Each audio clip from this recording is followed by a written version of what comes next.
All right, folks, welcome to another President Trump live stream here at Golden State Times. Make sure you guys please share this live stream on social media and give this live stream a thumbs up. We're going to be switching over to the White House in just a few moments as President Trump is said to have a joint press conference with Turkish President Erdogan.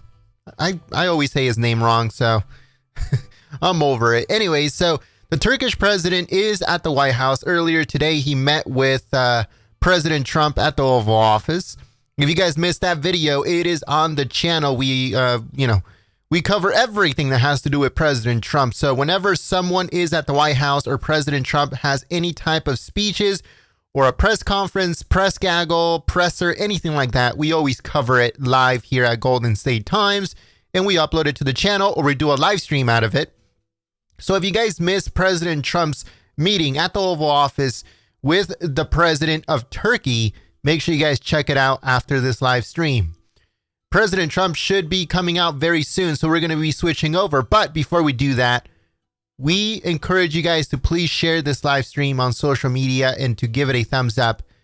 So we are fixing a couple things here and there, and then we will be switching it over. So make sure you guys please share the stream.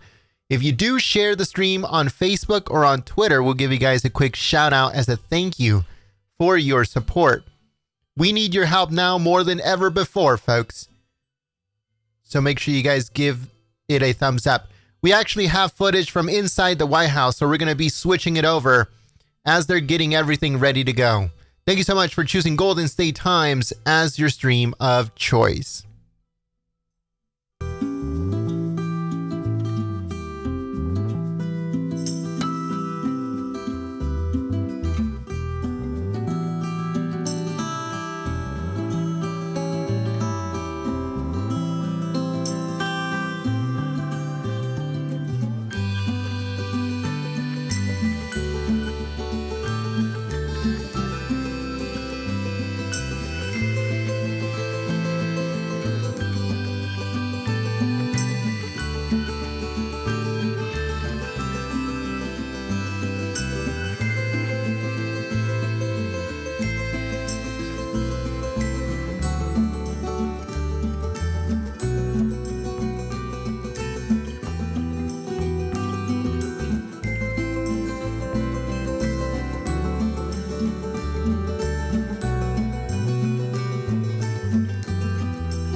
All right, folks. Sorry about the silence, but we were fixing some stuff here. So we do have, let me show you guys real quick. We're still getting some stuff situated, some stuff fixed, just to make sure you guys get the best experience you guys possibly can. That's what we try to do here at Golden State Times. But as you guys can see, we do have footage from the inside the White House where President Trump is going to hold a press conference with the president of Turkey. So this is where it's going to happen. We're going to be switching back in just a few moments as we finish fixing some issues and some stuff. So that way, by the time that it actually starts and we wait for the president, everything will be perfect. That is our main objective. All right, so just give me a few moments and we'll go on from there. Thank you so much for choosing Golden State Times as your stream of choice. And also make sure to please share this live stream on social media and give this live stream a thumbs up because it helps us out a lot. And thank you so much for your support.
Thank you very much, Barbara. It's so sad that this is live. She said it's live. Well, it's always live. There's always somebody with a phone. It becomes live. Ask a lot of politicians that are no longer in politics. I want to thank Marie-José Gravis for your incredible leadership of the club. It's an honor to be here. It is wonderful also to be back in New York with so many friends and distinguished leaders, business and finance, academia, and I have to add, in real estate. All my real estate friends are here. I'm especially grateful for and to your longtime club members because it's a club with a tremendous reputation and somebody doing an absolutely incredible job as director of the National Economic Council, a friend of mine who I got on. I've been hearing this voice for 35 years. It's driving me crazy. Larry Kudlow. Always calm, always cool, and he's just Larry. And he's terrific, I'll tell you that. 3 years ago, I came to speak before this storied forum as a candidate for president. And at that time, America was stuck in a failed recovery and saddled with a bleak economic future, and it was bleak. Under the last administration, nearly 200,000 manufacturing jobs had been lost. Almost 5 million more Americans had left the labor force, and jobs were not exactly what you would call plentiful. And 10 million people had been added to the food stamp rolls. In 2016, the Department of Labor predicted that Americans would continue dropping out of the workforce in record numbers. They predicted and projected a decade of sluggish growth, and they expected unemployment over 5%, and really 6, 7, and even in some cases 8% for years to come. The so-called experts said the Americans had no choice but to accept stagnation, decay, and a shrinking middle class as the new normal. That was said all the time. In short, the American people were told to sit back and accept a slow, inevitable decline. But I never believed for one moment that our magnificent nation was destined for a diminished future. I knew that our destiny was in our own hands, that we could choose to reject a future of America and really look at a future of American decline unacceptable, and to build a future of American dominance, which is what I wanted. It couldn't be any other way, or I would have never done this. I refused to accept that Americans had to lower their expectations or give up on their dreams. America is the single greatest country in the world, and I knew that working together, we could make it even greater. In 2016, I stood before you, supremely confident in what our people could achieve if government stopped punishing American workers and started promoting American workers and American companies. Our middle class was being crushed under the weight of a punitive tax code, oppressive regulations, one-sided trade deals, and an economic policy that put America's interest last, and a very deep last at that. I knew that if we lifted these burdens from our economy and unleashed our people to pursue their ambitions and realize their limitless potential, then economic prosperity would come thundering back to our country at a record speed. That's what's happening. Today, I'm proud to stand before you as President of the United States to report that we have delivered on our promises and exceeded our expectations by a very wide margin. We have ended. Thank you. I was waiting for that. Thank you. I was waiting for that. I almost didn't get it. We have ended the war on American workers. We have stopped the assault on American industry. And we have launched an economic boom, the likes of which we have never seen before. I did this despite a near-record number of rate increases and quantitative tightening by the Federal Reserve since I won the election. 8 increases in total, which were, in my opinion, far too fast an increase and far too slow a decrease. Because remember, we are actively competing with nations who openly cut interest rates so that now many are actually getting paid when they pay off their loan, known as negative interest. Who ever heard of such a thing? Give me some of that. Give me some of that money. I want some of that money. Our Federal Reserve doesn't let us do it.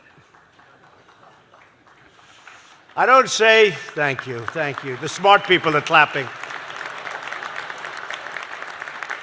Only the smart people are clapping. I don't say that's good for the world. I'm not president of the world. I'm president of our country. But we are competing against these other countries nonetheless, and the Federal Reserve doesn't let us play at that game. It puts us at a competitive disadvantage to other countries. Yet in the face of this reality, our economic policies have ushered in an unprecedented tide of prosperity surging all throughout the nation. We're paying interest. By other comparisons, we're paying actually high interest. We should be paying by far the lowest interest, and yet we're doing better than any nation by far on earth. The extraordinary numbers tell the story. Back in 2016, before I took office, the Congressional Budget Office projected that fewer than 2 million jobs would be created by this time in 2019. Instead, my administration has created nearly 7 million jobs and going up rapidly. We beat predictions. Thank you. We beat predictions by more than 3 times the highest estimate that I saw during the campaign. Nobody thought it was even possible to get close to a 7 million number. 2 million was maxed out if you were lucky and if you did a great job. Unemployment has recently achieved the lowest rate in 51 years. African American unemployment, Hispanic American unemployment, and Asian American unemployment have all reached the lowest rates in history.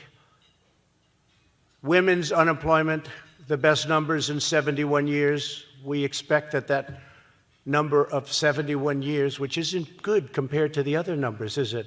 But women also will soon be historic, we think. Blue-collar jobs are leading the way in our middle-class boom. We've added 25,000 mining jobs, 128,000 energy jobs, 1.2 million manufacturing and construction jobs, and manufacturing was supposed to be dead in our country. You would need, according to a past administration representative, at the highest level of that past administration, you would need a magic wand to bring back manufacturing jobs. Well, we brought them back, and we brought them back to over 600,000 manufacturing jobs as of today.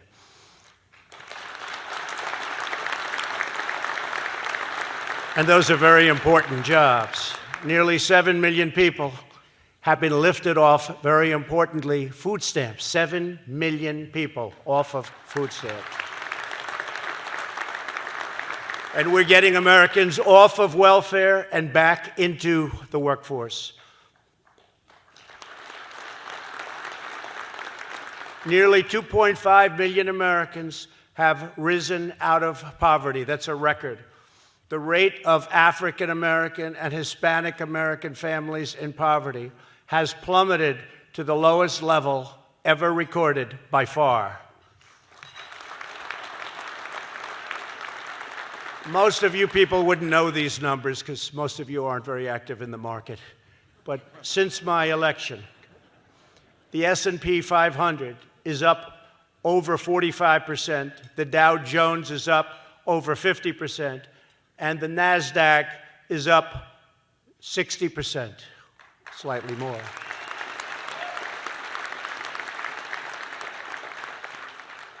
And if we had a Federal Reserve that worked with us, you could have added another 25% to each one of those numbers. I guarantee you that. That doesn't happen. But we all make mistakes, don't we? Not too often. We do make them on occasion. American markets have vastly outpaced the rest of the world. This exceptional growth is boosting 401ks, pensions, and college savings accounts for millions and millions of hardworking families. You hear so much about inequality and all of the differences and all of the problems. The single biggest benefactors of what we've done are middle-class workers and low-income families. It's been amazing, actually. Altogether, we've added nearly $10 trillion of new value to our economy. That's in a short period of time. Remember, I only use numbers from the time of the election because I can't go to January 20th. It's not fair. We picked up tremendous stock market and economic numbers. They actually went wild the day after I won. I think that should be attributed to us, not attributed to somebody else, because it would have gone in the opposite direction. It would have gone in the opposite direction had the other result taken place, which fortunately it didn't. Last year, GDP growth matched the fastest rate in more than a decade, and it was the best of the G7 countries by far, by far.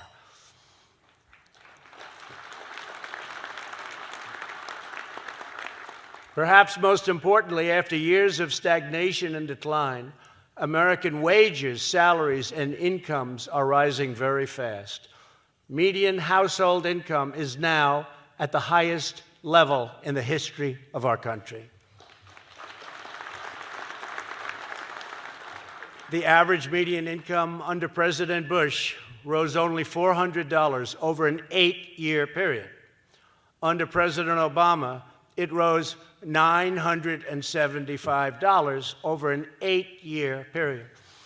And under my administration, it rose $5,000 over slightly more than just 2.5 years. That's a big difference.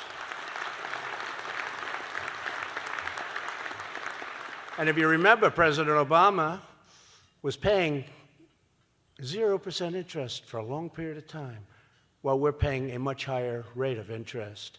But in addition to the $5,000, we have to add $2,200 for the tax cuts, average tax cuts, and $2,000 to $3,000 for regulatory and energy cuts. So that would be a total of almost $10,000 versus $400 and versus $975. So that's something. So you have over 8 years, you have $400. Over 8 years, you have $975. Over 2.5 years, we're almost up to 3, but this was done and calculated only as of 2.5, and it's only gone up since then. We're at almost $10,000. So our consumers, because of this, are in the best shape probably in the history of our country, and I think it's going to be very long-lasting, very, very long-lasting. This also allows me the latitude and timing to take some of the horrible, incompetent, just terrible trade deals that have been made over the years and make them great. It's like make America great again, make the trade deals great. I don't know if I can use the word again. Make them great, period, because I don't think they were ever any good. Haven't seen it. We were great, and then we weren't so great, but we're great again. And by the way, on jobs, just now, I'm glad this is today, because just now, they just announced we have the highest number of people working in our country, in the history of our country, almost 160 million people. We've never been close to that number.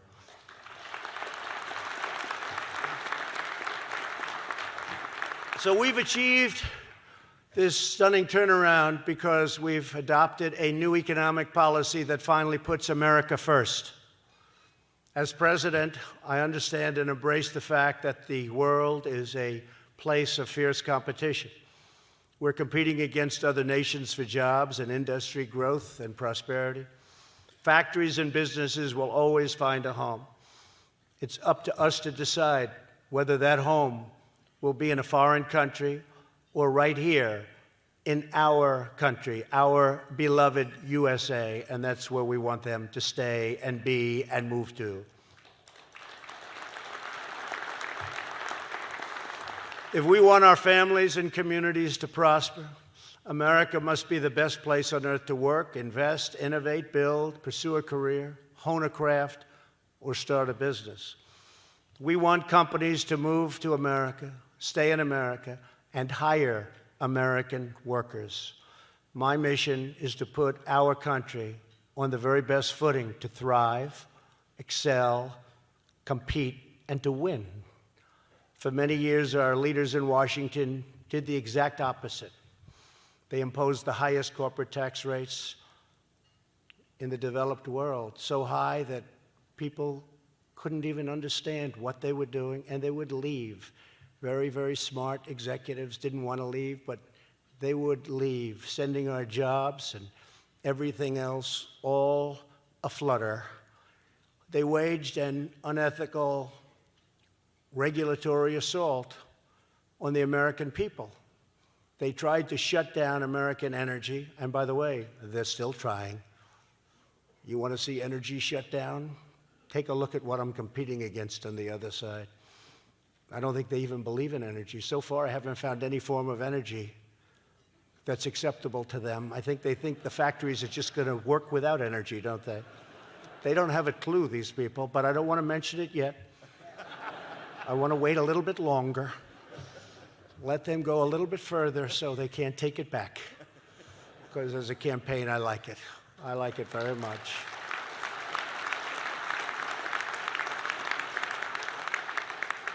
Let them keep talking. Every time they talk, I say, boy, this looks like it might be easier than I anticipated.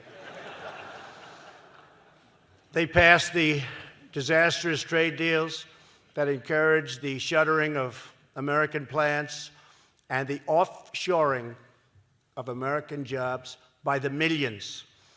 In short, the failed political class sold out American workers, sold out American prosperity, and sold out the American dream.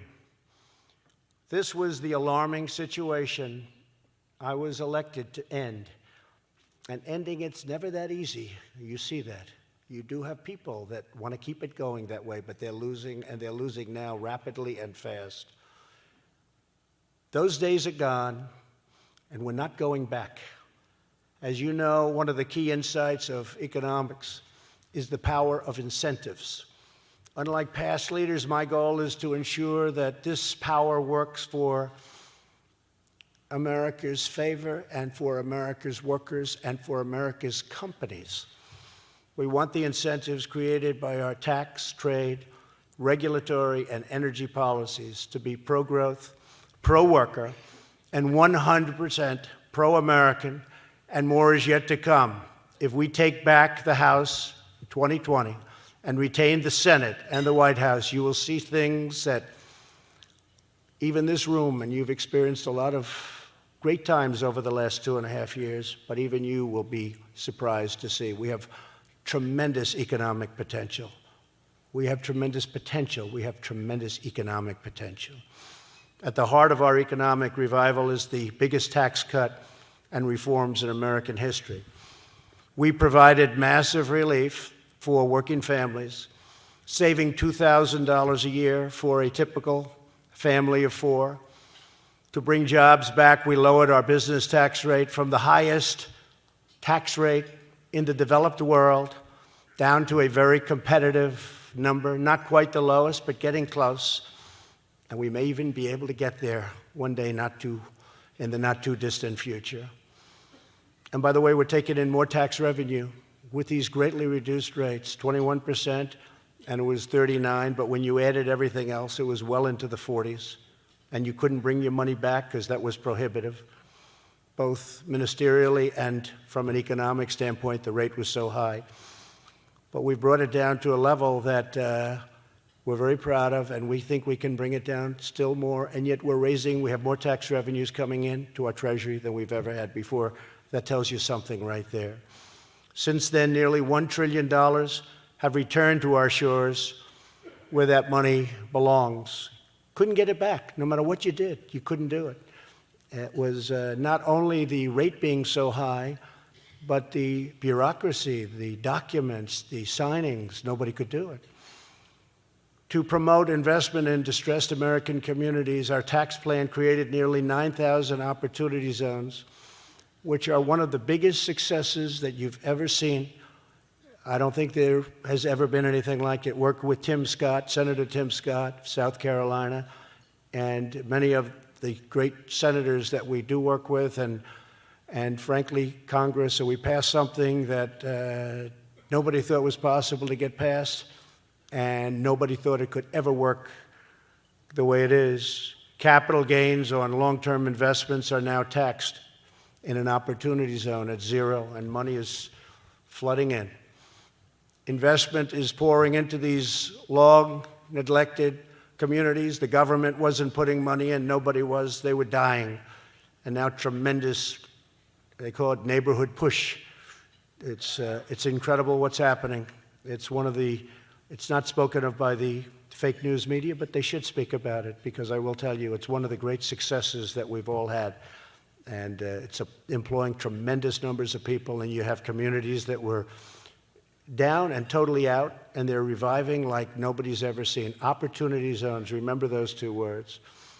We believe in no American left behind, and we understand the enormous power of investment, capital, and opportunity to revitalize communities and bring hope where it is needed the most. To liberate our economy, my administration launched the biggest, boldest, and most ambitious campaign to reduce regulation. Nobody has ever come close. No administration has ever come close. In 2.5 years, we've done far more than any other administration, whether it was 4 years, 8 years, or in one case, more than 8 years. Nobody's come close to doing what we've done with regulations.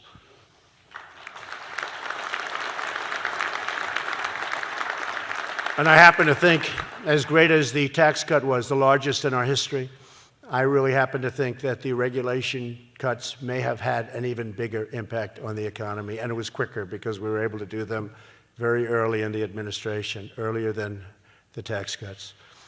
Within days of taking office, I issued an executive order to end the outstanding, horrible federal intrusions that you saw. It was an onslaught into business, into people's lives, and it was really done by unelected bureaucrats. They were really accountable, and nobody held them accountable. And sometimes it's not pleasant to hold them accountable, but I do it. I do it. And we had no choice because we were going nowhere fast. My order required that for every one new regulation, 2 old regulations must be eliminated. But instead of 2 for 1, we have now eliminated 9 for 1, and we think that within the next 6 months, it will be close to 20. All right, folks, so we are finally ready to go, and we're going to be switching over in just a few moments, but you're going to see a screen that says live stream starting soon as we get everything ready to go.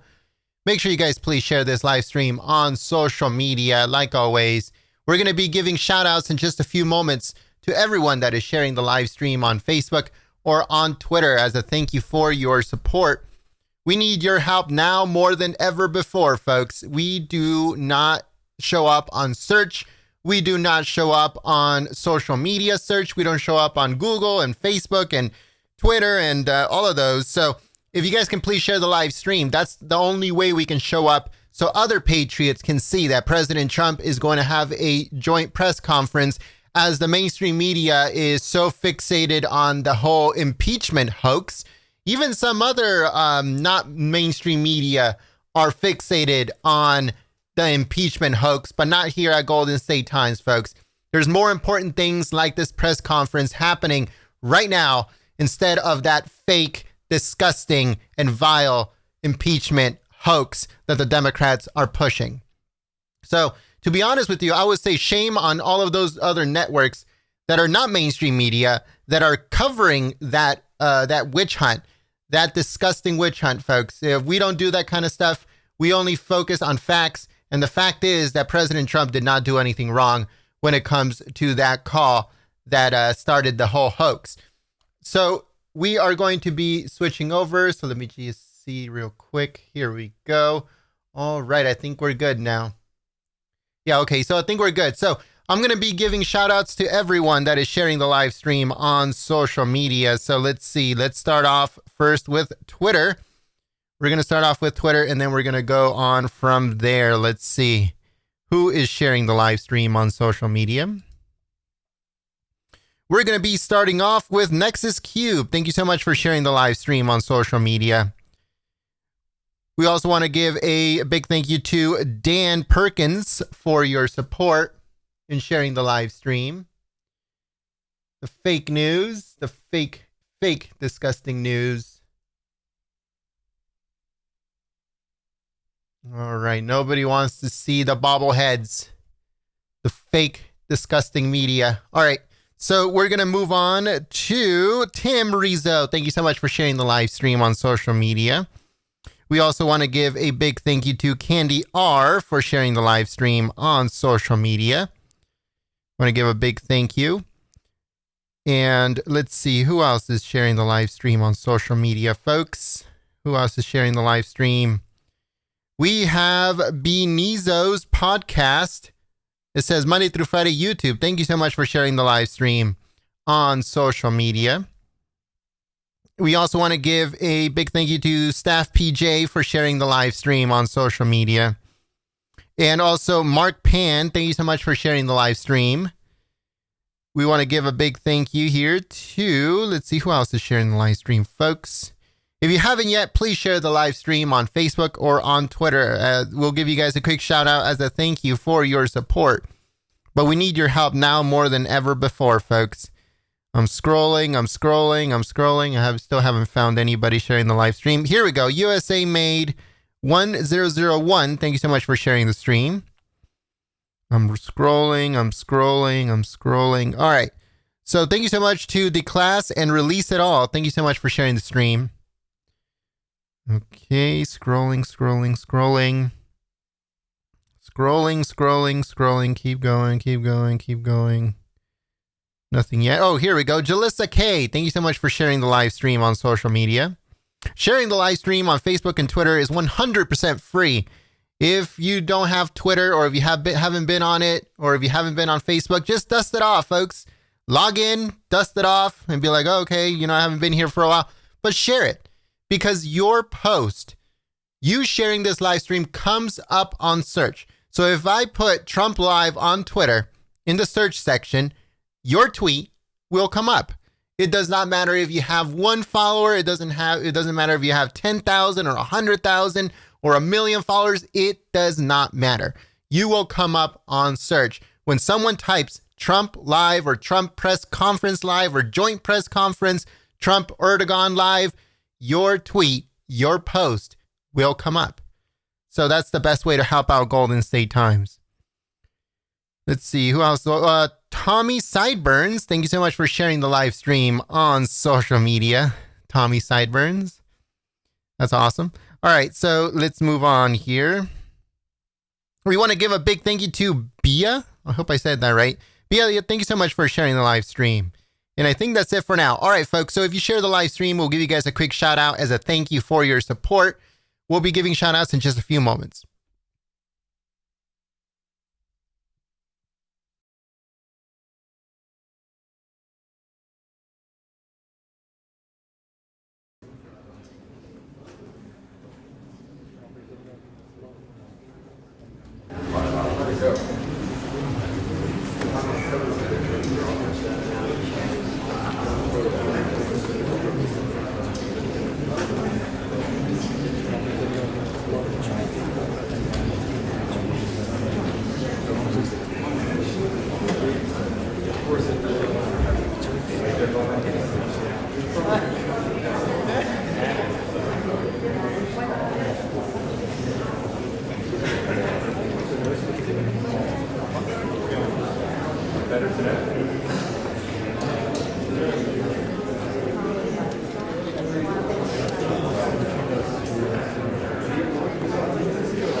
Just as a quick reminder, folks, if you are new to the channel, we encourage you to subscribe and click the notification bell. Once again, if you are new to the channel, we encourage you to subscribe and click that notification bell. If you click that bell, you will get notified by YouTube whenever we go live or we upload a video. So it's very important that you guys click on the bell and make sure that the bell looks exactly like how it is on your screen. Make sure that the bell is on, and you'll get sent a notification through email or on your phone, on your cell phone. And that way you stay up to date on everything that is going on in politics and at the White House. Thank you so much for your consideration. And we welcome you if you just subscribed.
We want to give a big thank you to Julie J. Jules. Thank you so much for your support through Super Chat. And Julie says, Trump 2020 and 2024 and beyond. 2024 and beyond.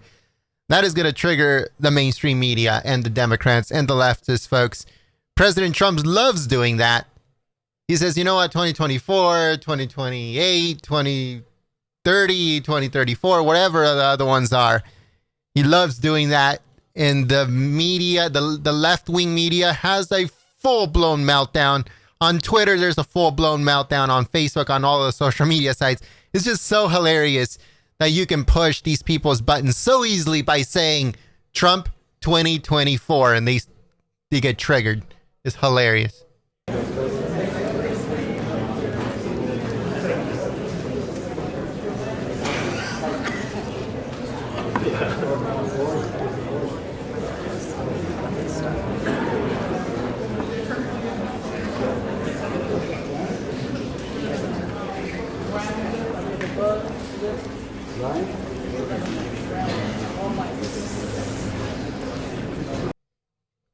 Just to let everyone know, just in case you did not know, we do have a website. It's www.goldenstatetimes.com.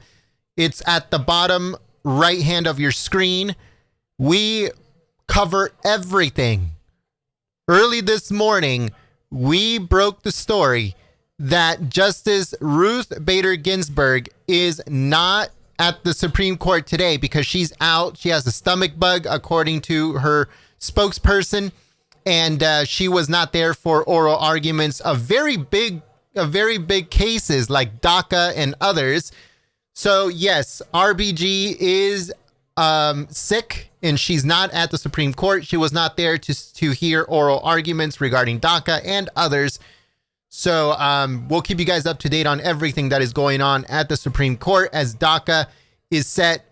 It began oral arguments on Tuesday, and it's going to go on until the break, the winter break, and then back on in 2020. So a decision on DACA won't happen most likely until next summer, but right now, they're still hearing oral arguments, and it looks like the Supreme Court is finally going to take up DACA at the High Court.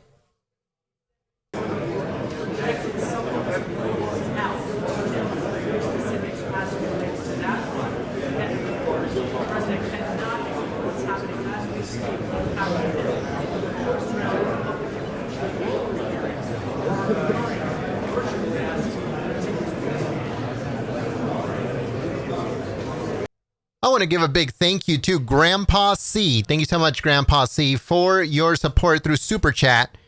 And Grandpa C says, where we go one, we go all. That's what he says. Once again, where we go one, we go all. That is what Grandpa C said on Super Chat.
Oh, wow. Okay, so this is new. I knew that this was happening, but we haven't gotten one yet.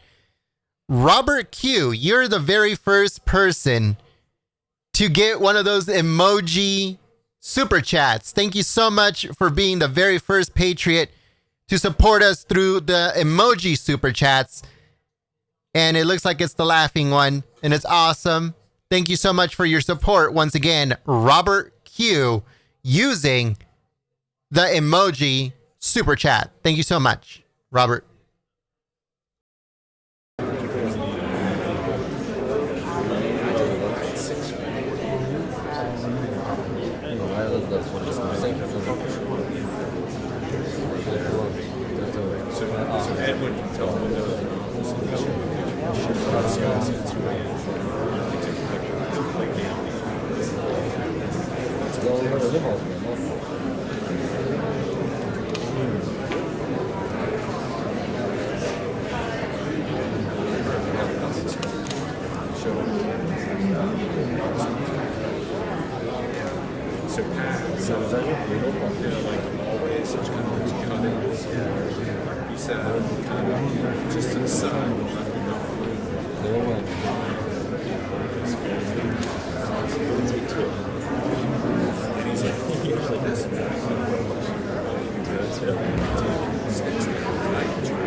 All right, folks. So our great moderator Carolyn Hall says that Miss Chung used the laughing emoji 15 minutes ago. Okay, so I apologize to Miss Chung. I did not see it. I was getting everything ready, making sure that the stream is good and all that stuff. So I do apologize, Miss Chung, that I did not say thank you for the emoji super chat that you did 15 minutes ago. I apologize once again. That was my mistake.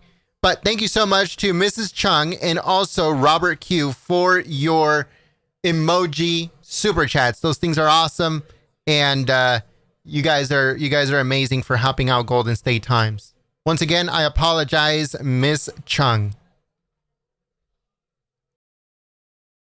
Also, thank you so much to our great moderator, Carolyn Hall, for letting me know. Thank you so much, because I wouldn't know until the end of the stream if, because we're so busy on this side trying to make sure that everything is perfect. We want to make sure that everything is perfect and make sure that you guys get the best experience here at Golden State Times.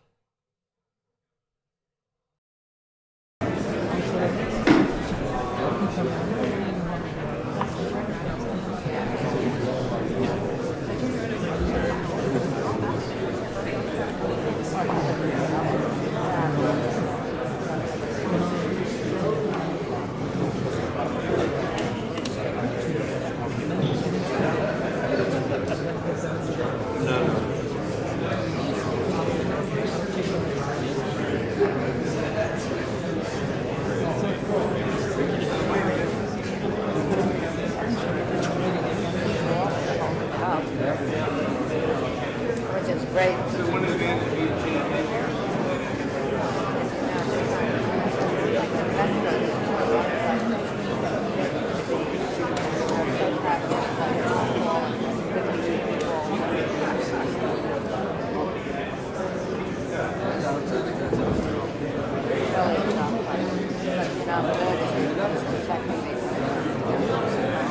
Gravitational pull force that might make that wall.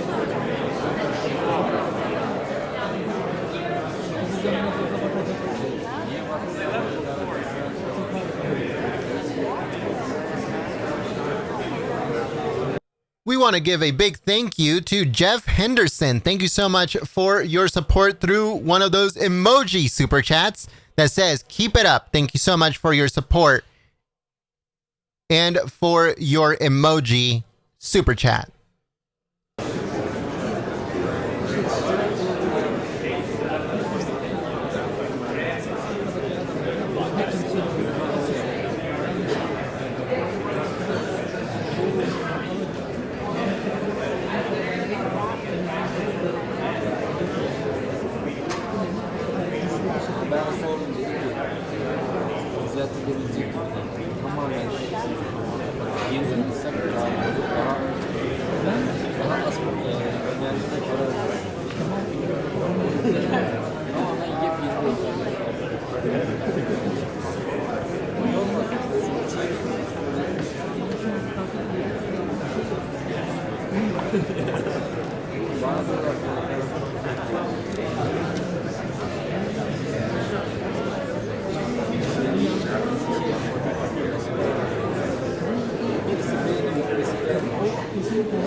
All right, folks. So I want to give a big thank you to Zori Robles.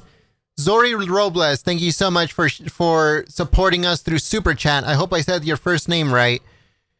And it says, Donald Trump, the greatest president in history, 4 more years. So that is what Zori Robles said on Super Chat. Thank you so much for your support of Golden State Times.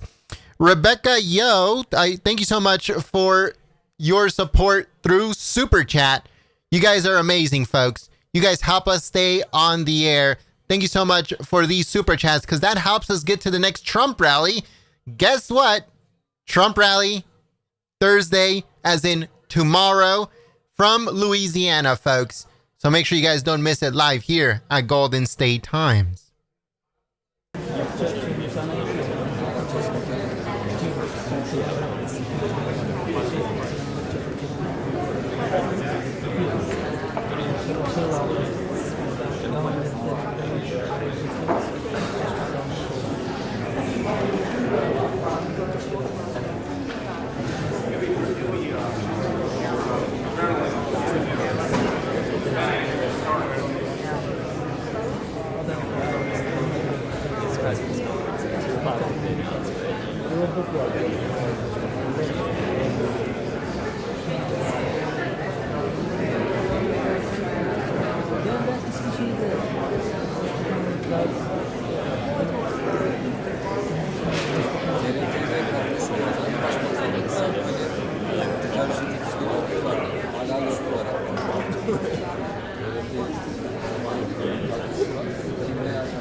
daha yazsam çıkartacağım.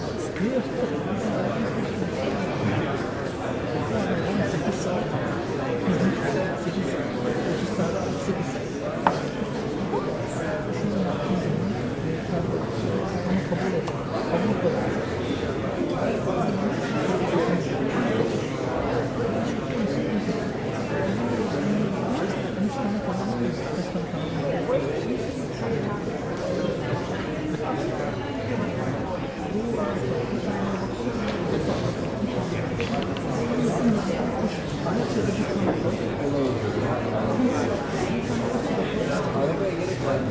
Birinciyi bak, adamı sırtında gidiyor, bağlanıyor.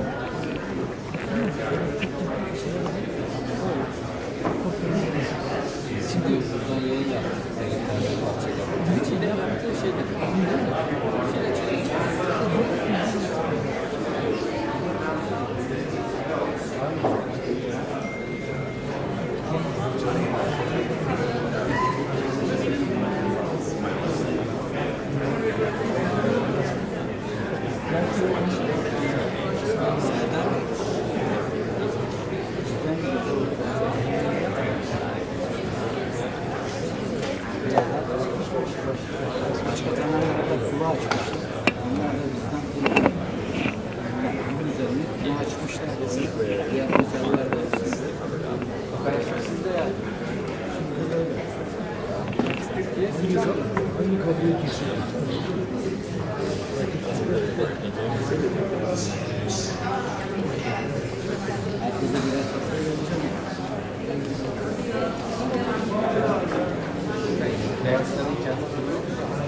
Şu anda test yapıyor. Bunu seçti. Kamera 3 tespit yapıyor. Tekrar bana kalacak.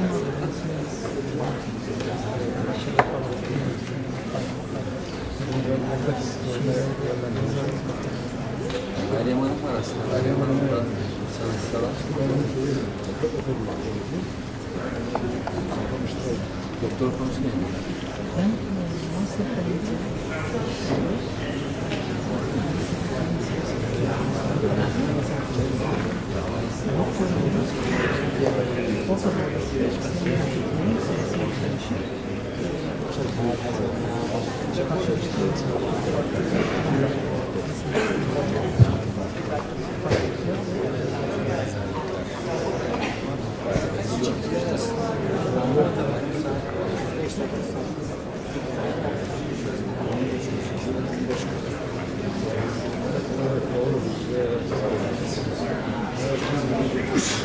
Valla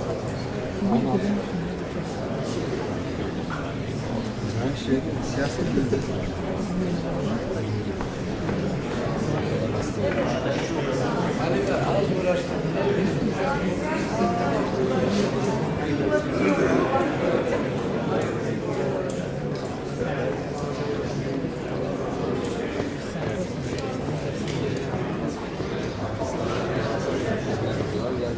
Yok devam.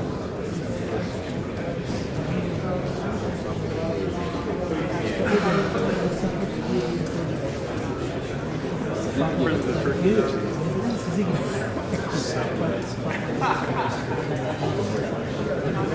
At least he's scheduled.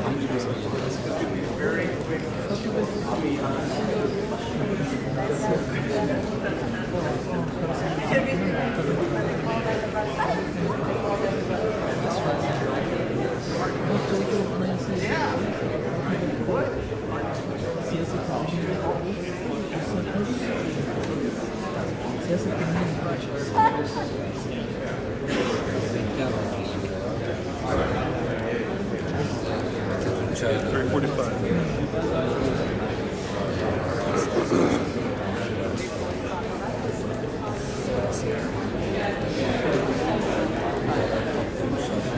Kutlamış atış. Kutlamış.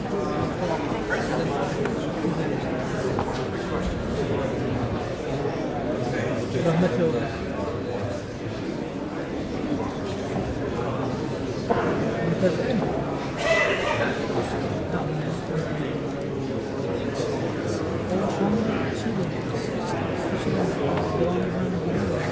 Hatta bizimle görüştük. Kafası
Doğru yerde.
CNN bile bizden veriyorsa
All right, folks. So right before it starts, we're going to be giving more shout outs to everyone that is sharing the live stream on social media. So if you just joined us a few minutes ago, make sure you please share the live stream. That way you get a free shout out. Or I'm sorry, you guys get a shout out for your support in sharing the live stream. All right. Thank you so much to Anita for your support in sharing the live stream. Sharing the live stream is 100% free, folks. All you have to do is just click the share button or copy and paste the link to this live stream on Facebook or Twitter or Gab or Reddit or any of the social media sites that you might be a part of. It helps us out immensely and it's 100% free. Thank you so much to Truth. Thank you so much, Truth, for your support in sharing the live stream. We also want to give a big thank you to, let's see here, Nexus Cube. Thank you so much for sharing the stream on social media. And we also want to give a big thank you to Kim. Thank you so much, Kim, for your support in sharing the live stream.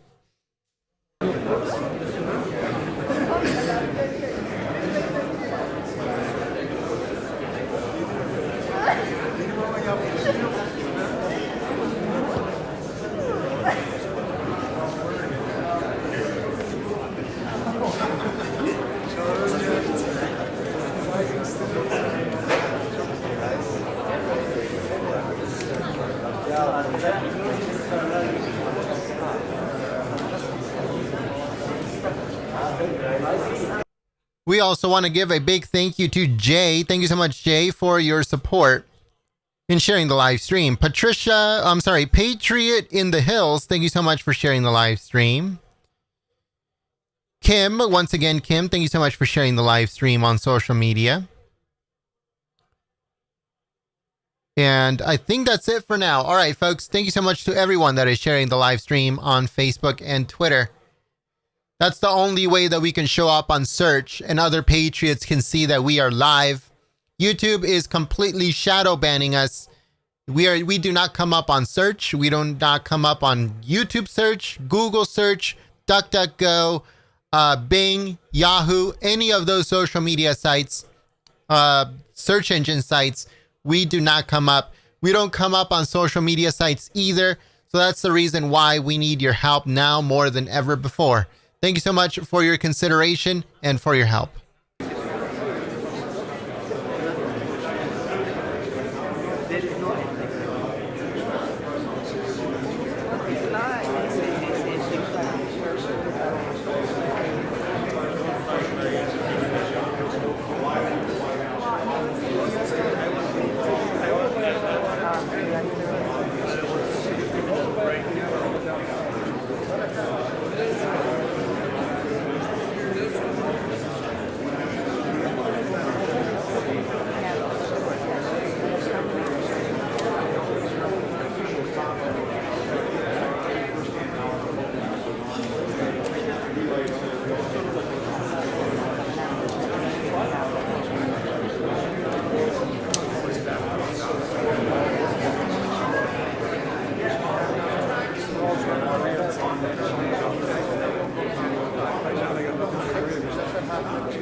There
was this people.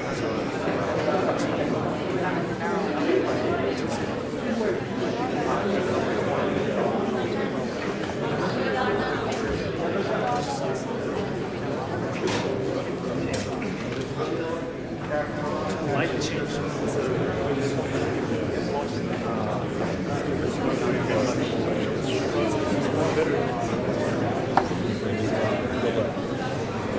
Neyse ziyaret size gideceksiniz.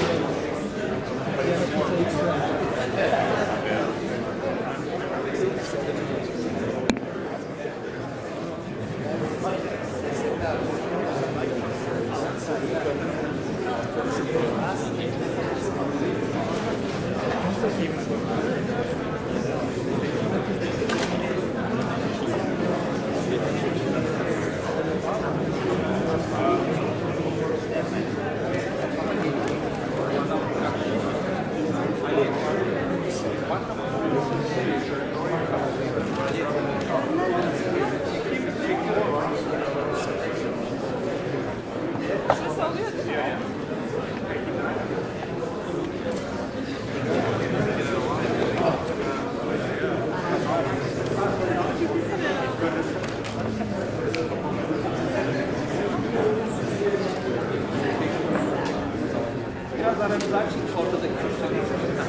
Programdan kalan kıvamında işte.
Aralarında Instagram'dan varlıklar.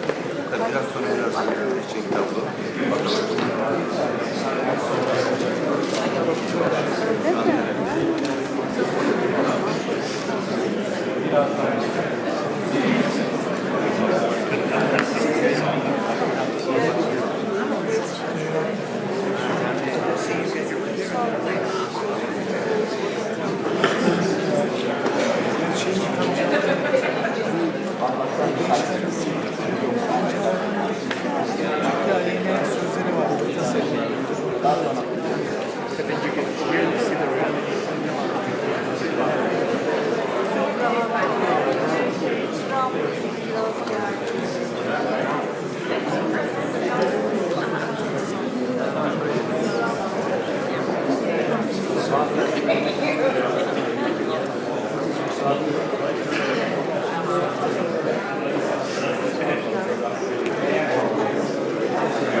Stop.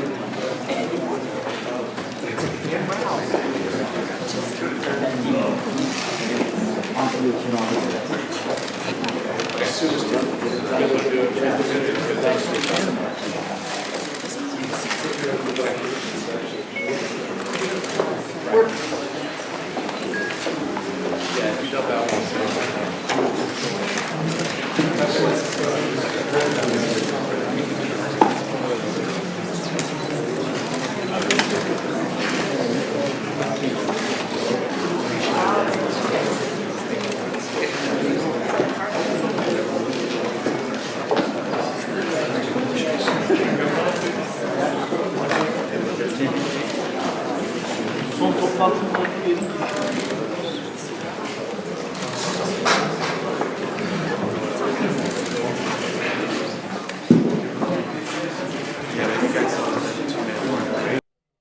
All right, folks. So as you guys can see, the Turkish delegation is being seated along with President Trump's cabinet. As you guys can see, here comes Attorney General Barr and others from the Trump administration. So President Trump should be coming out very, very soon. Earlier today, or just a few minutes ago, President Trump had a meeting with the Turkish delegation and senators, Republican senators at the White House. We're going to be uploading that footage later on today because we were not allowed to live stream it. It was only allowed to be published. So we will be publishing that at a later time today. So make sure you guys don't miss it. If you are new to the channel, subscribe and click the notification bell. And also make sure to give this live stream a thumbs up. Sharing the live stream is the best way to help out Golden State Times.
Started with an Oval Office meeting, then a bilateral meeting, then a lunch between the two, and then at one point, a couple of senators were brought into the room to sit down and talk with the president and talk with the Turkish president. As you know, there have been some bipartisan concerns about the initial decision that President Trump had made back in early October to withdraw the U.S. troops from the U.S.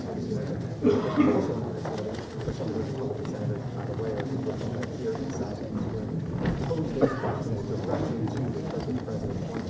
Senator Lindsey Graham saying this would act as a civics lesson for Turkey. But here we are going to get President Trump, President Erdogan, so this could take any sort of form. A lot of news today, including, of course, the White House and President.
the President of the Republic of Turkey.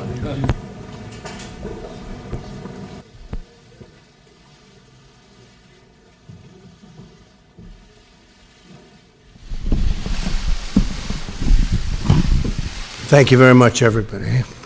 Please. I want to begin by welcoming the First Lady with us today and the First Lady of Turkey. Thank you very much for being here. This is a great honor to have you. And we had a wonderful and very productive meeting.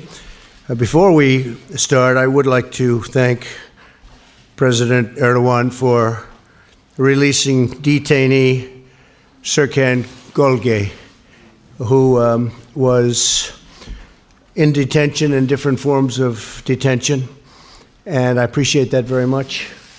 That was a very nice tribute, and he'll be coming back at some point in the not-too-distant future. So that's very good news for the United States and also very good news for Turkey. Turkey, as everyone knows, is a great NATO ally and a strategic partner of the United States around the world. Our economic relationship has tremendous potential and continues to expand and to grow. Direct engagement and diplomacy between our nations are essential to ensuring a future of peace and prosperity and promise for our citizens. Over the course of the day, President Erdogan and I had a frank and productive conversation on a range of very important topics. Among those topics we discussed was the situation in Syria. Last month, I sent Vice President Pence, Secretary of State Pompeo is with us, National Security Advisor O'Brien, thank you, to meet with President Erdogan in the hopes of ending all of the hostilities. The negotiations were very successful, and the United States and Turkey achieved a tremendous amount on that day, and I think we're working toward getting it better and better. It's a complicated situation. It's been going on for hundreds of years. Today, the ceasefire continues to hold, and I want to thank the President for his partnership and cooperation as we work to build a more stable and peaceful and prosperous Middle East. We've assured each other that Turkey will continue to uphold what it's supposed to uphold. I'm a big fan of the President, I have to tell you that. And I know that the ceasefire, while complicated, is moving forward at a very rapid clip. There's a lot of people that want to see that work after so many decades and so many centuries, you might say. The United States and Turkey are working extensively on many other security issues. Turkey has the second largest armed forces in NATO after the United States, and they're a very strong second, I might add. And I'm pleased that Turkey has been steadily increasing its defense spending and is very close to the 2% of GDP range, unlike many of the other countries. At this moment, there are 8 out of the 28 countries that are current in terms of their obligation financially. Turkey has made a vital contribution to NATO's resolute support mission in Afghanistan, and its partnership was important to our destruction of the ISIS caliphate. In fact, just recently when we took out al-Baghdadi and take him out, we did. Turkey knew that we were going over certain areas. They were very, very helpful. We appreciate that very much. Good for both countries. We really appreciate it. We're grateful to President Erdogan and to the citizens of Turkey for their cooperation in the constant struggle against terrorism. He fights it like we do. Key to our security collaboration is our trade defense and military equipment program.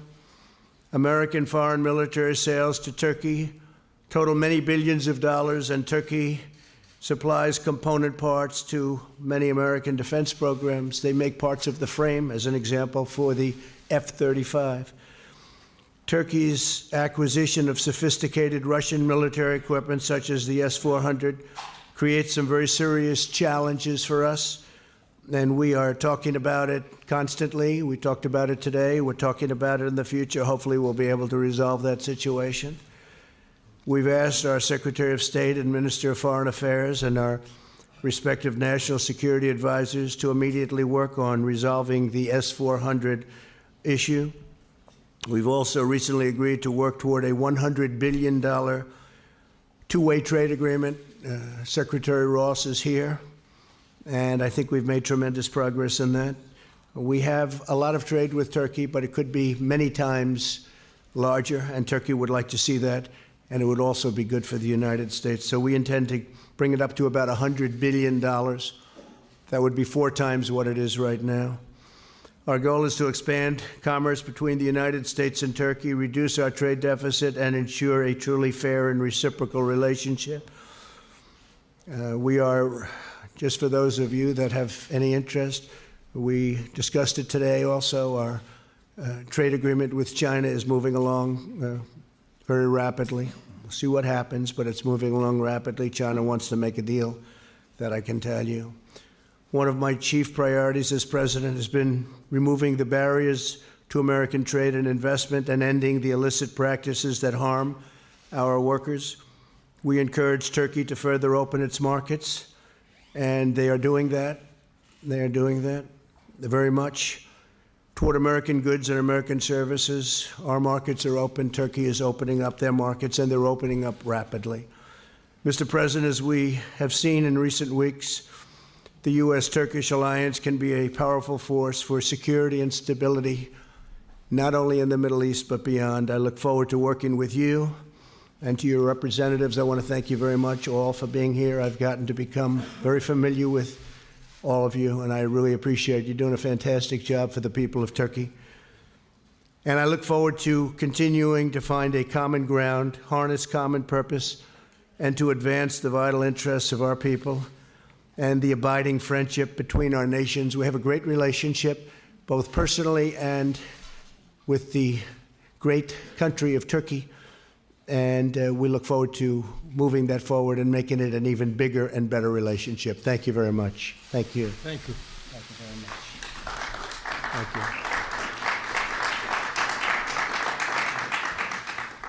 Sayın Başkan. Mr. President, my dear friend, distinguished ministers, secretaries, distinguished members of the press, I would like to, at the onset, salute you with my most heartfelt emotions on behalf of myself and my nation. First and foremost, I would like to thank my dear friend President Trump and the First Lady of the United States for being such gracious hosts today. We've managed to comprehensively discuss all the issues in our agendas with Mr. President all throughout the day, and the discussions were very sincere. We all agree that we need to further profound our cooperation and that Turkish-American relations should be erected upon a strong and a very healthy foundation. I think we should remain resolved in order to open a new chapter in our relations which are in full compliance with our deeply rooted alliance. Konusunda karşılıklı. We have reciprocally stated our will to fight terrorist organizations imposing a clear and a present danger upon our national security. We have especially underlined the significance of fighting against Daesh in a sustained fashion, especially in the aftermath of the demise of Baghdadi, the death of Baghdadi. We have detained several prisoners trying to flee the prisons in Syria and come to Turkey, and we currently have more than 200 Daesh terrorists who have been incarcerated. And with the Operation Peace Spring initiated on October the 9th, Turkey took another step forward in fighting terrorism in a very resolute fashion. Our country, with this operation, blew a very significant impact upon the separatist agenda of terrorist organizations such as PKK and YPG in Syria. Yakaladığımızı düşünüyoruz. In order to further strengthen our cooperation in Syria, we believe we have gained a significant momentum with our October 17th agreement or memorandum. But in order to harm this memorandum, PKK and YPG are attacking our soldiers and the civilians in a very provocative fashion. And in the last 24 hours, more than 19 attacks and harassing shots took place. And at the beginning of this month, in Tel Abyad, a bomb was placed, an explosive device was placed in an outdoor market, and as a result of the explosion, 13 civilian lives were lost. Despite all of these developments, in order to settle the conflict in Syria in a sustained fashion, we are reiterating our commitment to our memorandum, our agreement with the United States. But some circles who are empathetic towards these terrorist organizations are feeling deeply upset, they are deeply disturbed, and they are using this information in order to cloud the understanding of the public opinion and that perception with the eventual gain or goal of harming our relations. And some historical developments and allegations are being used in order to dynamite our reciprocal and bilateral relations. Especially in the House of Representatives, some of the resolutions that were passed on October 29th served this very purpose, hurt deeply the Turkish nation, and they have a potential of casting a deep shadow over our bilateral relations. And I shared this information with Mr. President. The decision makers in an incident that took place about 104 years ago should not be politicians, but historians. We have nothing to hide, and we have a full self-esteem in that regard. But I need to state very clearly that we are, as Turkey, on the side of dialogue and open discussion and debate. And we have voiced our proposals to the Armenian party to open the archives reciprocally and establish a history commission. I believe the Senate will take the United States out of this vicious cycle which happened as a result of the resolution of the House of Representatives. Turkey and the United States stand side by side in order to fully eradicate Daesh and in order to bring peace and stability to Syria once and for all. And for this purpose, we should keep on working together. Turkey remains, or it should be, the most reliable partner of the United States in this region to achieve these targets. We are the only NATO ally, as Turkey, who has fought Daesh in a very resolved fashion. And until so far, we have detained 7,680 foreign fighters, and we have sent them back to their countries of origin. And we have banned entry to 77,000 individuals who are considered to be affiliated with Daesh terrorist organization. And right now in our prisons, a total of 1,216 Daesh members are incarcerated, coming from 40 different countries. We have quite recently detained 287 individuals, including women and children, who have fled the prisons that PKK and YPG used to control. Our country is being showcased as a target, and this terrorist organization caused 304 Turkish citizens to die, and against which we are going to keep on fighting. And it's very important to understand that the foreign fighters should be accepted by the countries of origin.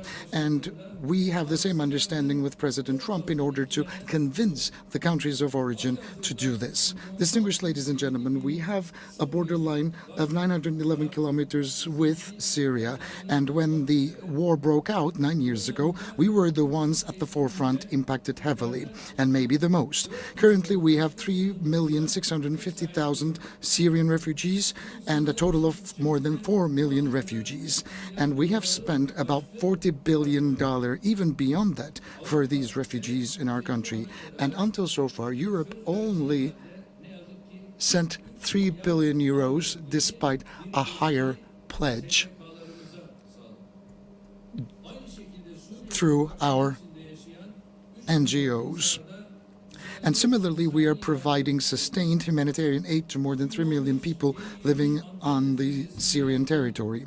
Back in the year 2015, At the G20 Antalya summit, I launched an appeal in order to establish a safe zone in Syria. But because of the delay, tens of thousands of civilian lives were lost.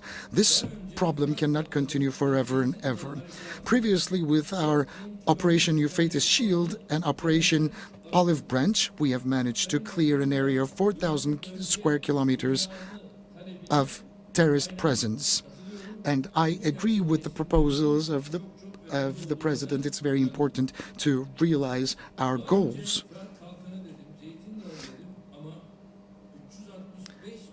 I said Operation Euphrates Shield and Operation Olive Branch, and through these operations, we've managed to repatriate 365,000 Syrians back to their motherlands, especially in Jarablus. And thanks to the Operation Peace Spring, we have secured many towns and many villages, and the rightful settlers are going back. We have shared our projects with President Trump and our several plans for the safe zone, and with the support of the United Nations and international community, we can repatriate many more Syrian refugees in the northern part of Syria. We're talking about an area of 444 kilometers in length and 32 kilometers in depth. 1 million people can be repatriated, and in Raqqa and Deir ez-Zor, 1 million more individuals can be repatriated, so a total of 2 million refugees can be repatriated. Ladies and gentlemen, as you know, the Fethullahist terrorist organization known as FETÖ attempted to destroy the constitutional order of Turkey with a failed coup attempt, and it is a terrorist organization behind this failed coup. They have killed 251 individuals, harming 2,193 citizens, and they have even dared to bomb our parliament airborne. We have once again accentuated our expectations vis-à-vis our friends at the U.S. administration to once and for all eradicate FETÖ presence here. And we have also discussed with President Trump how to achieve the $100 billion trade volume threshold as soon as possible. We believe that we should not confuse political incidents with commerce-related aspirations, and our secretaries of commerce are currently heavily invested in achieving the $100 billion threshold. We hope and pray that we will shy away from certain measures which will make it much more challenging for us to reach these targets. And we have also quite naturally discussed our deeply rooted relations in the field of defense industry. Primarily the S-400 system and the F-35 program, we can only surmount the hurdles that we experience through dialogue. My dear friend previously stated back in Osaka at the G20 summit the injustice orchestrated against Turkey in terms of the acquisition of Patriot missiles. And we have clearly stated to President Trump that under suitable circumstances we could acquire Patriot missiles as well.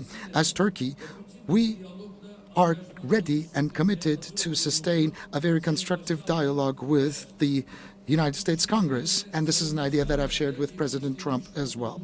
So with these thoughts in mind, I hope and pray that our discussions and deliberations all throughout the day with President Trump will yield the most auspicious results. I would like to take this opportunity to thank President Trump for their kind invitation and for being such gracious hosts all throughout the day. On behalf of my personal self, on behalf of my delegation, I would like to thank you.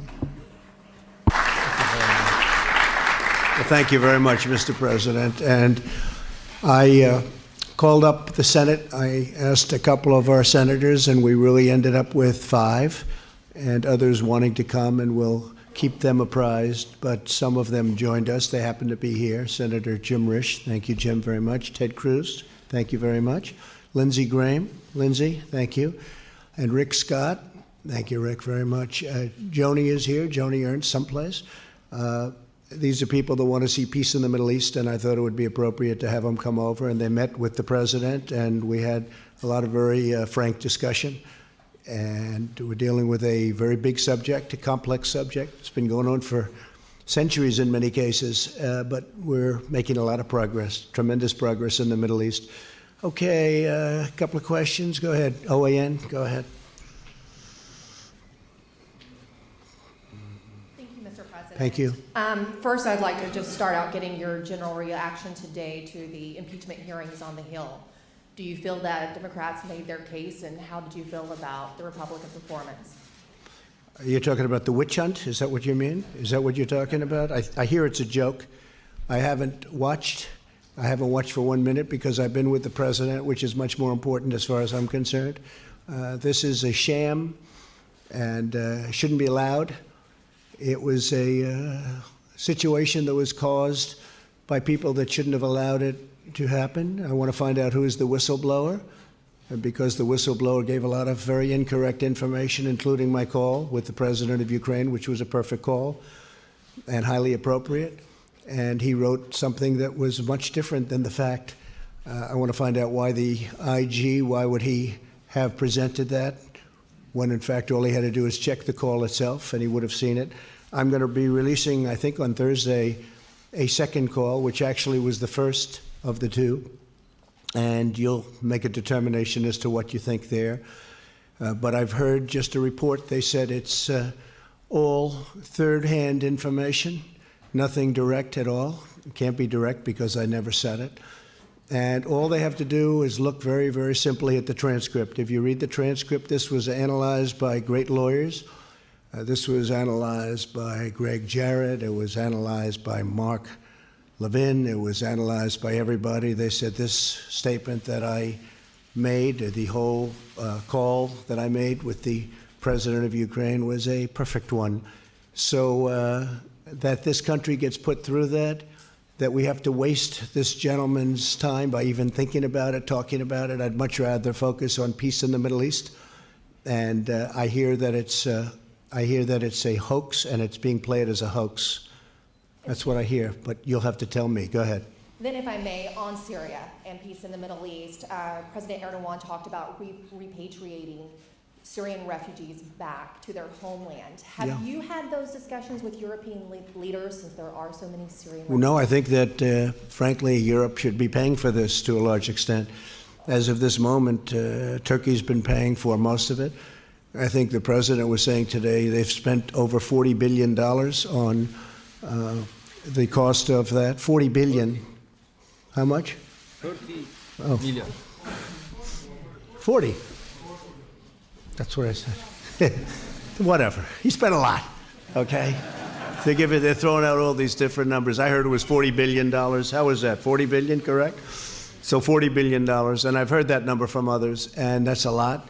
Europe has contributed about 3, and a lot of these people would go all throughout Europe. I mean, it would be a devastating situation for Europe because he's got 4 million people. He has a lot of Kurds, too, that they're helping and taking care of. So I have spoken to Europe about it. I think they should help us with ISIS because many of them left France, and they left Germany, and they left UK. They left different countries. And these countries should help us because if they ever did get released, which we won't be doing, but if they ever did get released, that's where they want to go. They want to go back to France and Germany and UK and all of those other countries that are not helping us. I gave them the option, would you like to have them back? And intelligently they said, no, thank you. But that's not right and it's not fair.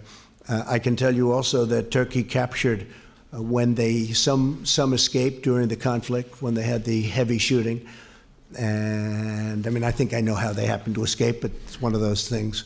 Doesn't matter because Turkey captured everybody that escaped plus an additional group. When we took over, when I became president, ISIS was rampant all over the Middle East. And as of about a month ago, I think, Lindsay, we can say that we have now 100% of the caliphate. And they'll always try and grow, but they haven't been able to do that. And what we did last week with al-Baghdadi, who is the absolute founder, leader, set them back. We also got his number 2, and we have our sights on his number 3. So they're not going to be growing too fast. But I will say Turkey's been helping us a lot. So with that, I also have a question for President Erdogan. With what you're calling a realignment along the northern Syria border, a lot of Christians in that region are feeling very vulnerable. Groups on the ground are saying that attacks on Christians have increased under this new policy. and that they're not feeling safe any longer. Can you guarantee that the Turkish government will also protect Christians in that region? In fact, there was an attack on an Armenian priest who died, he and his father, this week. ISIS is claiming responsibility. Çok teşekkür. Thank you. Thank you. On the contrary, Kaldani, Yazidi, and Christian minorities is an area where we're especially sensitive about, and we have certain different plans. Whether it be the ones remaining on the side of Syria, whose sanctuaries have been destroyed, whose churches had been destroyed, will see their sanctuaries getting revived, and their churches will be reconstructed so that they can go back and start praying there again. And these are the plans that we're making for them.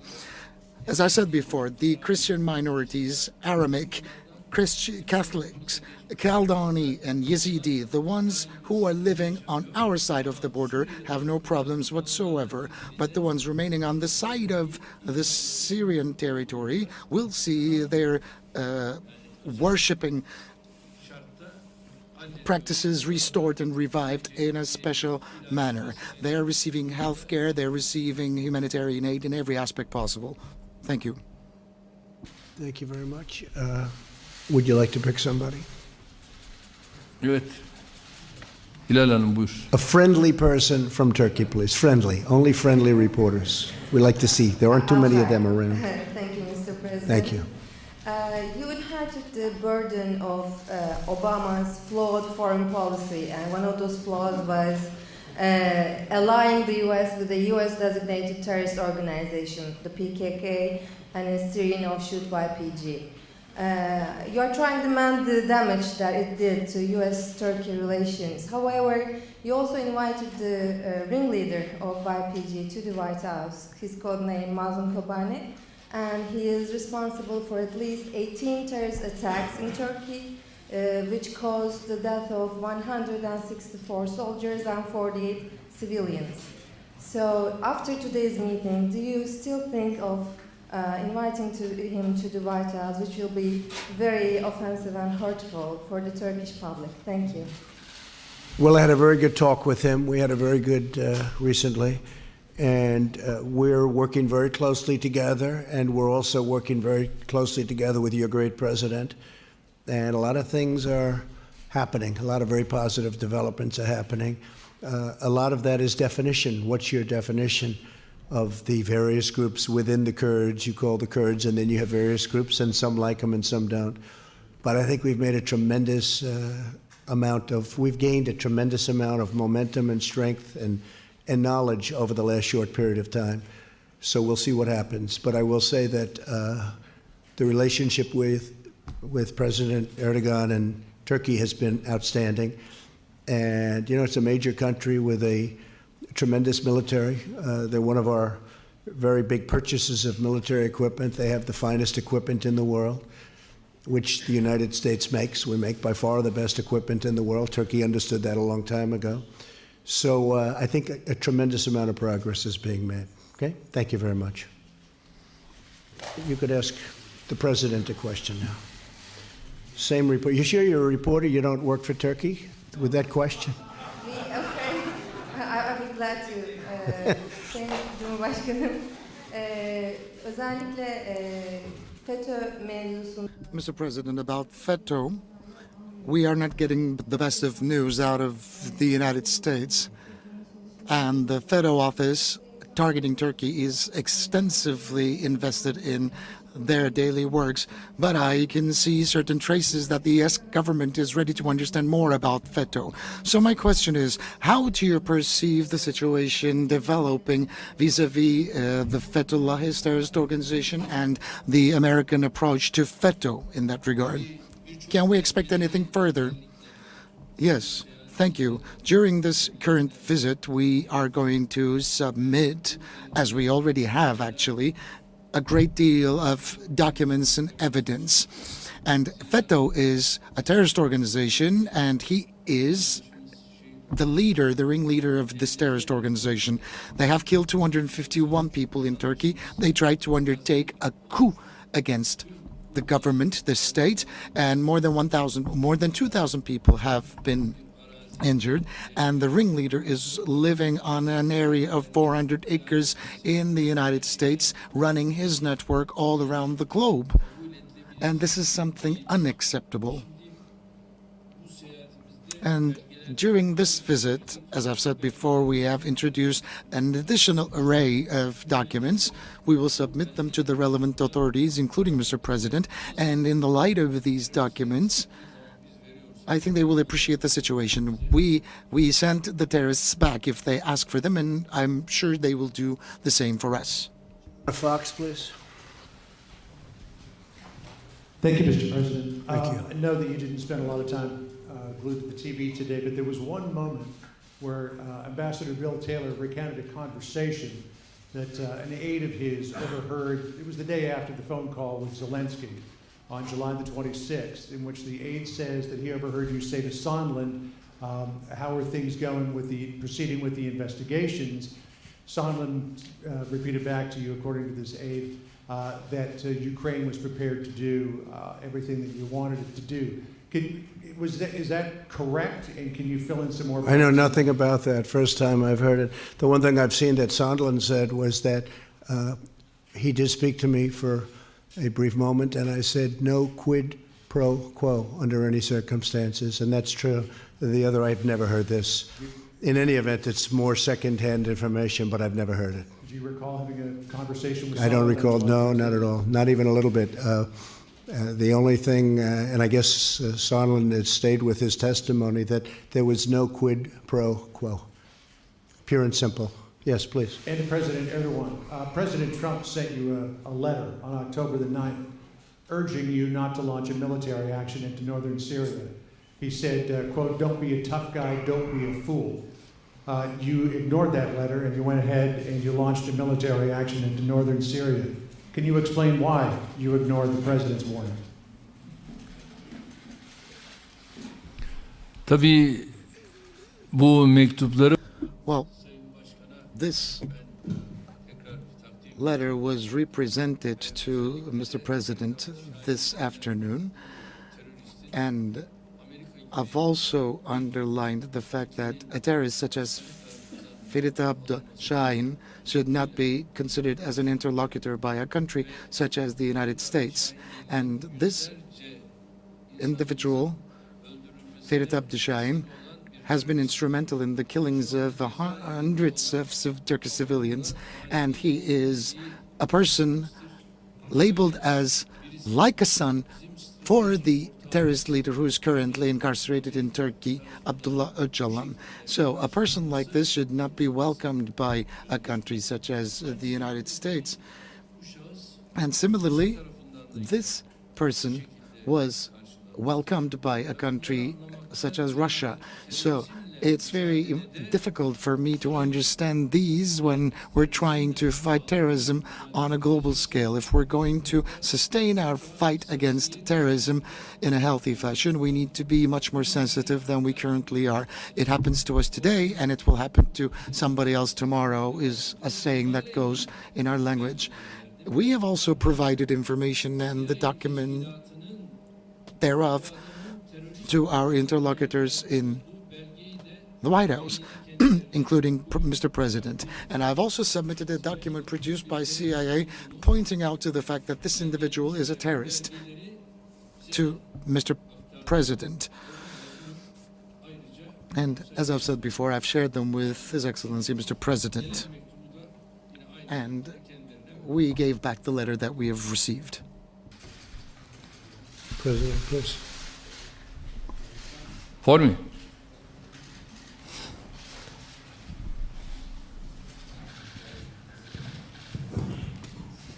Thank you very much, Mr. Kurd from Kurdistan. Thank you very much, Mr. President, for all you have done for Kurdistan and for Peshmerga in fight against ISIS. Yep. Thank you very much. I appreciate that. My question is, all senators I meet, all of them, I interviewed them, they believe Kurdistan is very unique in the Middle East and protect all minorities.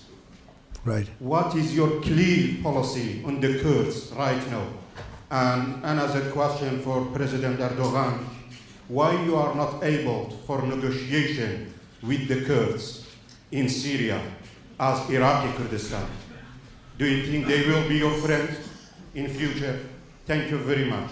Thank you very much, Mr. Well, thank you very much. And I will say that we've had a great relationship with the Kurds, and we fought with them very successfully against ISIS. We fought together. We have great generals and we have great equipment, and it certainly helped a lot. But we were very, very successful, and we captured, as I said before, 100%. I was going to, when we were at 97%, I was going to say, well, that sounds pretty high to me. And I was thinking about stopping it then, and a lot of people said, please go to 100. And very quickly, very rapidly, the military got the 100. I wanted to have that. But we have a great relationship with the Kurds. We have had. We're with them now. We get along with them. And by the way, I think the president, he may have some factions within the Kurds, but I think the president has a great relationship with the Kurds. Many Kurds live currently in Turkey, and they're happy and they're taken care of, including health care. We were talking about it before, including health care and education and other things. So that's really a misnomer. But our relationship with the Kurds has been a very good one. Okay? Thank you. Öncelikle bir şeyi birbirinden ayırt et. First, we have to make a distinction between two things. We have no problems with the Kurds. We have problems with terrorist organizations. Some terrorists coming out of the Kurds. Which are they? What are they? PYD and YPG, which are offshoots of the terrorist organization PKK. Just as we have no problems with our brothers and sisters in the northern part of Iraq, where we enjoy great relations, and we have no problems with, similarly, our brothers and sisters in the northern part of Syria. During the times when Assad was not recognizing the Kurdish presence in the northern part, I told him that he needs to give these individuals passports and that he was making a mistake. And secondly, there's something really important. I want you to know this. My political party has more than 50 MPs of Kurdish ethnicity in the Turkish parliament. We don't have problems with the Kurds, but we have problems with the terrorists. And of course, you're not going to own up to the terrorists, are you? Whoever they are, whoever they might be, but we have to make a distinction here. We're just fighting terrorists, period.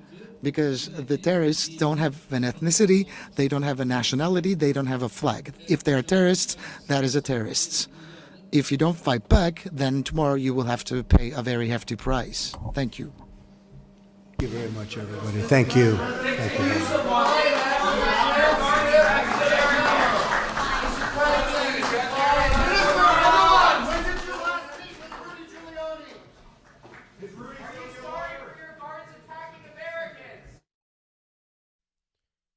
All right, folks, as you guys can hear, the disgusting mainstream media yelling before the president comes out. That's how vile and disgusting the mainstream media is, including Fox News. Anything on TV, folks. Anything and everything on TV. All of those news channels on TV are disgusting fake news. They're extremely fake. I was also very, I did not understand earlier today why other networks that are not mainstream media, why they even covered the sham known as the impeachment inquiry. They were passing it. They were linking to it. They were streaming it. They were showing it. I don't understand why. Why? I don't get it. But as you guys probably saw, President Trump says, you know what, this is all garbage. And he has been saying that for a long time. And even he was proven correct today. Their star witness was not even a star witness. So the Democrats are completely, right now, they're digging themselves in a hole that they cannot get out of. And that's all I got to say about the sham. But thank you so much for choosing Golden State Times as your stream of choice. We will not cover that witch hunt by the Democrats at all. Zero. And if you, I'm sorry if anybody has a problem with that, I apologize, but that's not even news. It's not news. It's garbage. We cover real news, which is something like this. This is happening at the White House and has been happening at the White House all day. And that is what we have been covering. We didn't cover the witch hunt. We did not cover any of that garbage. We only stick to the facts of what was going on at the White House throughout the day. So the president of Turkey he arrived at the White House at 9 a.m. So we have been covering President Trump's meetings with the president of Turkey since 9 a.m. Eastern, which is 6 a.m. Pacific. And we have been covering everything, including this press conference. That is what is important to us, not some sham that the Democrats are trying to make the American public watch. We will not cover it. We will not do anything about that. If any breaking news comes from it and the president delivers a speech or anything like that, then we will cover it at that point. But whatever is going on when the, in the Democrat witch hunt that's going on in the House, we will not cover it at all. We do not care about what they're saying or what they think happened at that thing. We already have the transcript. Another transcript is coming later on this week, most likely Thursday or Friday, and then everything will start to unravel for the Democrats at that point. So we will wait until then, until we get the facts. So thank you so much for choosing Golden State Times as your stream of choice. If you are new to the channel, subscribe and click the notification bell. Thank you so much once again for choosing Golden State Times as your stream of choice. And we hope that you guys join us here on the next one. If you are new to the channel, subscribe and click the notification bell. Like I said, thank you so much for choosing Golden State Times as your stream of choice, and I will see you soon. Peace.